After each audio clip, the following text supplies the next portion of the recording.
أبيوت واسعي أفام مئاي أن أرونو جدي تايتت ألغي نافتنيا قرميسي أفمقا ركاي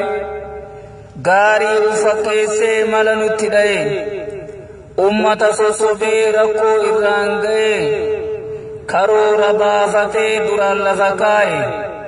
دين ما ملأت كنو إفتي حواسني أرمو أرغي ردغي akka hundeen isaa alagaadhata'e gochaa mirkaneessee ragaan faffaca'e kallattii hundarraa addunyaa wal ga'e abbaa irree kaayoon inni gadi ba'e seenaa nugustootaa leellise ol ka'e siidaa isaanii ijaaree galma keessa kaa'e irraanfate warreen achiin isa ga'e dhiiga oromootiin taayitarratti ba'e teessoo saba keenyaa malu irra taa'e lammaa namni butee isa jala kaa'e kan lubbuun oromoo hedduu itti ba'e lafeen itti cabdee dhiigni dhangala'e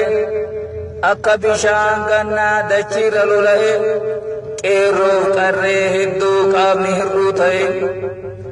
kaan galaanni guuree gariin biyyaa ba'e waraabessi nyaatee namni qisaasa'e jijjiirama fidee harka gadhee kaa'e abiyoot kaasa'ee abbaa itti ta'e lubbuu lammiileedhaa qaqqaalii dhadha'e waraanni isaa yaa'ee nurratti bobba'e duguuggaa sanyiidhaa leenji'ee qophaa'e hayyoota qabatee mana hidhaa kaa'e hayyoota qabatee mana hidhaa kaa'e hayyoota qabatee mana hidhaa kaa'e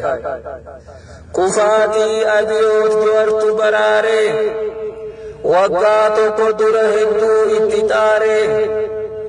hayyicha gameessa eessumman salaalee shanyii aadamsaaddoo goota arsii baalee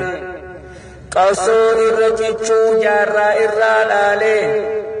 siyaasaaf beekumsaan diinotarra caalee dhara alagaadhaa harkatti sakaalee bakka baarootumsaa sabni isa laale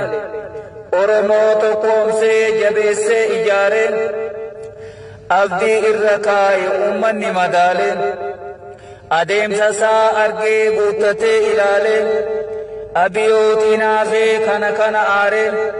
naaftanyaa gurmeessee irratti ijaare mana hidhaa galchee galata wallaale fala fidasee ufitti falfale fala fidasee ufitti falfale fala fidasee ufitti falfale